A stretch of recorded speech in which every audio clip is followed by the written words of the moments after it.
For most of the world, Saudi Arabia has existed only as an idea, a name on a map, a headline, an assumption, a place people talked about but never truly saw. That is changing. Because the real Saudi Arabia, the one behind the headlines and the assumptions, is one of the most extraordinary places on this planet, ancient beyond measure, modern beyond expectation. A country of 1,000-year-old cities and futuristic skylines, of vast, silent deserts and coral-filled seas, of some of the most generous, curious, and welcoming people you will ever meet anywhere in your life. This is Saudi Arabia, and nothing you thought you knew prepared you for this. A country the world misunderstood. Let us begin with honesty. Saudi Arabia is a country that the outside world spent decades defining from a distance. And that distance created a portrait that was incomplete at best and deeply unfair at worst. The Saudi Arabia that exists today is not the Saudi Arabia of 10 years ago. A sweeping transformation called Vision 2030, launched by Crown Prince Mohammed bin Salman, has opened this country to the world in ways that would have been unimaginable a generation ago. Cinemas have reopened. Mixed-gender public events fill the weekends.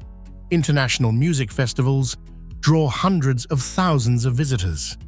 Tourism visas, once nearly impossible to obtain, are now available to citizens of more than 50 countries with a few clicks on a phone.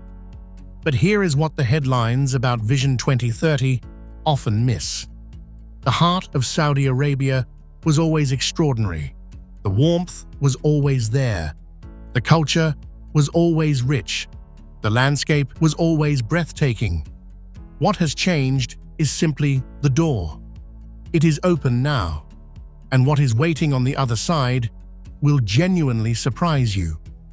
The people. Before the landmarks, before the deserts, before the food and the history and the architecture, the people. Because no matter where you go in Saudi Arabia, from the gleaming towers of Riyadh to the fishing villages of the Red Sea coast, the thing that stays with you longest is the generosity of the people you meet. Hospitality in Saudi culture is not a courtesy. It is a deeply held value, a matter of honor and identity that stretches back thousands of years to the Bedouin traditions of the Arabian desert, where welcoming a stranger into your tent and sharing whatever you had could mean the difference between life and death. That tradition lives in the modern Saudi soul. Arabic coffee, called kahwa, is the first expression of that hospitality. It is pale gold, lightly roasted, and infused with cardamom. It is served in small, handleless cups called finjan, and it is offered to every guest the moment they arrive. Refusing it is considered impolite. Accepting it is a signal of respect and connection. Alongside the coffee come dates. Saudi Arabia produces some of the finest dates in the world, more than 400 varieties, ranging from soft and caramel sweet to firm and nutty. They are offered at every gathering, in every home, in every meeting. They are the taste of Saudi welcome. The young generation of Saudi Arabia is one of the most fascinating stories in the world right now. More than 60% of Saudi Arabia's population is under the age of 35. This is a country of young people, educated, connected, curious about the world, proud of their culture, and navigating a transformation that is happening at a pace few societies in history have experienced. They are funny, they are ambitious, they are deeply rooted in their faith and their traditions while simultaneously reaching toward the future with both hands. Spend one afternoon in a Riyadh cafe with young Saudis. and you will understand that the story of this country is far more interesting than any narrative the outside world has constructed about it. Riyadh, a city of 7 million people, rising from the center of the Arabian Peninsula like a vision from a future that arrived ahead of schedule. The capital of Saudi Arabia is a city of extraordinary contrasts. Ancient mud-brick fortresses stand in the shadow of glass skyscrapers that pierce the sky. Traditional souks, selling frankincense and hand-woven fabrics, sit 3 blocks from designer boutiques and Michelin-starred restaurants. It is a city that contains multitudes. At the heart of Old Riyadh stands Al Masmak Fortress. Built in the late 19th century from mud brick and gypsum, it is the place where the founder of modern Saudi Arabia, Abdulaziz ibn Saud, recaptured Riyadh in 1902 with a small band of men and began the unification of a kingdom. The fortress is remarkably preserved. You can still see the tip of a spear embedded in the original wooden door from the battle that changed this country's history. Walking through it is walking through the birth of a nation. Just northwest of central Riyadh sits Diriyah, the ancestral home of the Saudi royal family and the original capital of the first Saudi state. For decades, it sat largely forgotten. Today, it is being lovingly restored into one of the most atmospheric destinations in the entire Middle East. The mud brick buildings of the At Tarif district, a UNESCO World Heritage Site, glow amber in the late afternoon sun. Outdoor restaurants serve traditional Saudi cuisine in the shadow of walls that are 300 years old. It is the rare place that is simultaneously a living museum and a genuine destination. And then there is what locals simply call the edge of the world. An hour's drive from central Riyadh, the Arabian Plateau suddenly drops away into a sheer escarpment that falls hundreds of meters to a vast, flat plain stretching all the way to the horizon. Standing at the edge and looking out across that infinite emptiness is one of the most humbling experiences this country offers. There are no guardrails, no crowds, no infrastructure, just you and the desert and the edge of everything. Alula and the ancient world. If Riyadh is the face of Saudi Arabia's future, then Alula is the face of its ancient soul. And nothing in this country will prepare you for Alula. Located in the northwest of Saudi Arabia, Alula is a vast valley of extraordinary red rock formations, ancient palm groves, and archaeological sites that span thousands of years of human civilization. The landscape alone would be remarkable. What human beings built here across millennia makes it genuinely one of the great wonders of the world. Hijra is Alula's crown jewel, a UNESCO World Heritage Site and Saudi Arabia's first. Hijra was the southern capital of the Nabatean Kingdom, the same civilization that built Petra in Jordan. More than 100 monumental tombs are carved directly into the rose-red sandstone cliffs, their facades decorated with intricate geometric patterns, eagles, and inscriptions in the ancient Nabatean script. They were built over 2,000 years ago, and they are almost perfectly preserved. Standing in front of a Hijra tomb as the morning light catches the carved stone is a moment of genuine awe. This is not a reconstructed heritage site. This is not a replica. This is the real thing. 2,000 years old and still standing in the desert where it was built. And then, in the middle of this ancient landscape, Saudi Arabia placed something completely unexpected. Moriah, a concert hall entirely clad in mirrors, sitting in the desert just outside Alula. It reflects the landscape around it so perfectly that from certain angles it seems to disappear entirely into the rock and sky. It has hosted performances by some of the world's greatest musicians and holds a Guinness World Record as the largest mirrored building on Earth. It is a statement, a bold, strange, beautiful statement about who Saudi Arabia is becoming: ancient and futuristic, reverent and daring, both things at once. The Red Sea coast. Saudi Arabia has a coastline. This surprises people more than almost anything else. Nearly 2,000 kilometers of Red Sea shoreline, stretching from the Gulf of Aqaba in the north to the Yemeni border in the south. Some of the most biodiverse coral reef systems in the world sit just below the surface of these waters, largely untouched because for so long, this coast was closed to international visitors. That is changing fast. The Red Sea coral ecosystem here is extraordinary. Warmer and saltier than most oceans, it hosts species found nowhere else on Earth. Marine biologists describe the reefs off Saudi Arabia's northwestern coast as among the healthiest and least damaged in the entire Red Sea, precisely because human access has been so limited for so long. Neom, Saudi Arabia's ambitious, futuristic city project, rising along the Red Sea coast, is making this coastline a global destination. Whatever you think about the scale of that ambition, the natural beauty it is being built upon is undeniable. South along the coast sits Jeddah, Saudi Arabia's second city and its most cosmopolitan. Jeddah has always been the gateway to Mecca, the most sacred city in Islam. For centuries, it was where Muslim pilgrims from across the world arrived by sea before making the final journey inland. That history of global exchange shaped Jeddah into something more open and layered than any other Saudi city.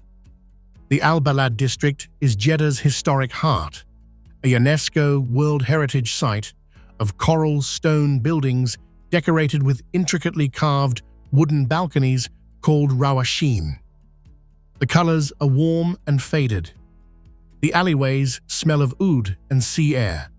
Street art covers walls between traditional merchant houses. It is beautiful in a way that feels completely unplanned. Out in the Red Sea, visible from across the Jeddah waterfront, the King Fahd fountain shoots seawater 300 meters into the air, higher than the Eiffel Tower. At night, lit against the dark sky, it is one of the most spectacular man-made sights in the Middle East. Jeddah at sunset, sitting at a waterfront cafe with a fresh juice, as the fountain performs and the light fades over the Red Sea. This is Saudi Arabia at its most effortlessly beautiful. The food. Saudi cuisine is one of the great undiscovered food cultures of the world. It has not had the global exposure of Lebanese or Moroccan food. It does not yet have the international restaurant presence of Turkish or Persian cuisine, but it is deeply, richly, extraordinarily good. And it is built around a philosophy of abundance and sharing that makes every meal feel like a celebration. Kabsa is the national dish. A fragrant rice cooked in a broth of tomatoes, onions, and a blend of spices: black pepper, cloves, cardamom, cinnamon, saffron. Then topped with slow-cooked meat, lamb, chicken, or camel. It is served on a vast communal platter set in the center of the table or spread on a cloth on the floor and eaten together. The flavor is deep and layered, warm and aromatic without being sharp. It is comfort food, elevated to something ceremonial. Mutabak is Saudi street food at its finest. A large flatbread stuffed with minced meat, egg, and onion, then folded and fried on a flat iron griddle until golden and crisp on the outside. Sweet versions filled with banana and cheese exist alongside the savory ones. Eating a freshly made mutabak from a street vendor in Riyadh or Jeddah while the city moves around you is one of those simple, perfect travel experiences that never leaves you. And then there is the Saudi breakfast, a spread of full madams, slow-cooked fava beans with olive oil and cumin, shakshuka, eggs poached in a spiced tomato sauce, fresh warm bread torn and dipped, labneh, honey, dates. It is a meal that takes its time, a meal that invites you to sit, to talk, to be present. In Saudi Arabia, food is never just fuel. It is how community is built and maintained. Faith and culture. To understand Saudi Arabia, truly understand it, you must understand the role of faith in the life of its people. Islam is not a backdrop in Saudi Arabia. It is the architecture of daily life. The country is home to the two holiest sites in all of Islam, the Masjid al-Haram in Mecca and the Prophet's Mosque in Medina. More than 2 million Muslims make the Hajj pilgrimage to Mecca each year, fulfilling one of the 5 pillars of their faith. The weight of that responsibility to serve and protect the holiest places in the Muslim world shapes the Saudi national identity in ways that are deep and sincere. 5 times a day, the adhan rises across every Saudi city and town. The call to prayer, one of the most beautiful sounds in the human world, rolls across rooftops and through alleyways and across the open desert. Everything pauses briefly, and then life continues.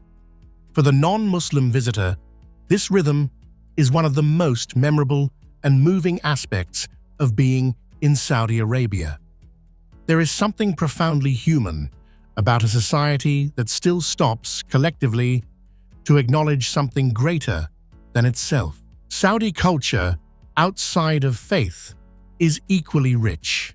Traditional dress remains proudly worn by the majority of Saudis. Men in crisp white thobes and red and white checked hutras. Women in elegant abayas, increasingly personal expressions of style rather than uniform garments, often accessorized with extraordinary jewelry and handbags. Traditional music centers on the oud, a pear-shaped stringed instrument that is the ancestor of the European lute. Its sound is warm, melancholic, and deeply beautiful. Alongside it, traditional Saudi poetry, called Nabati, has been passed down through generations as an oral art form as valued here as any written literature. Saudi celebrations are extraordinary to witness. Weddings are multi-day events involving extended family, elaborate feasts, and traditional dances where men move in synchronized lines, clapping and swaying to the rhythm of drums and song. The energy is joyful, communal, and deeply alive. This is a culture that knows how to celebrate, that knows how to be together, that has not traded community for convenience in the way much of the modern world has. Then there is the desert, the great, silent, humbling heart of Saudi Arabia. The Rub al-Khali, the empty quarter, is the largest continuous sand desert in the world. It covers more than 650,000 square kilometers, spanning Saudi Arabia, Oman, Yemen, and the UAE. Its dunes reach heights of 250 meters. Its silence is absolute. Its scale is beyond anything the human mind is built to comprehend. Standing in the empty quarter as the sun drops, and the dunes turn from gold to copper to deep violet, is one of the rarest and most beautiful experiences available to any human being on this earth. The desert at night is something else entirely. Saudi Arabia has almost no light pollution across vast stretches of its interior. The sky above the empty quarter on a clear night is a river of stars so dense and so close it seems impossible. The Milky Way stretches from horizon to horizon. Satellites trace slow lines between constellations that have guided desert travelers across this landscape for thousands of years. Sleeping under that sky, in a traditional desert camp with a fire and coffee and silence, is to understand something essential about what it means to be a human being on a very old planet. Saudi Arabia will not be what you expected.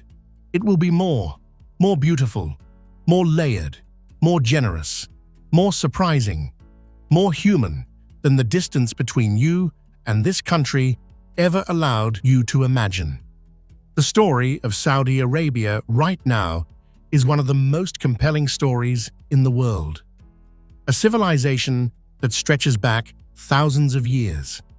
A people of extraordinary warmth and pride. A landscape of deserts and reefs and ancient carved cities. A country in the middle of a transformation that is happening in real time, in front of the world's eyes. And at the center of all of it, beneath the ambition and the construction and the headlines, are ordinary people. Families gathering for Friday meals. Young people building businesses and making art and dreaming about the future. Elders pouring coffee and telling stories and holding the thread that connects all of this to something ancient and true. That is the Saudi Arabia that waits for you. Not an idea, not a headline, a place. Real and extraordinary and ready to be seen. If this opened a door for you, if Saudi Arabia is now somewhere you want to go, hit subscribe. We are building a travel channel for people who want the real story of the world's most extraordinary places. New destinations every week. And leave a comment below. We want to know, did this change how you see Saudi Arabia? Would you go? Tell us honestly. The conversation in the comments on this one is going to be something. We will see you in the next one.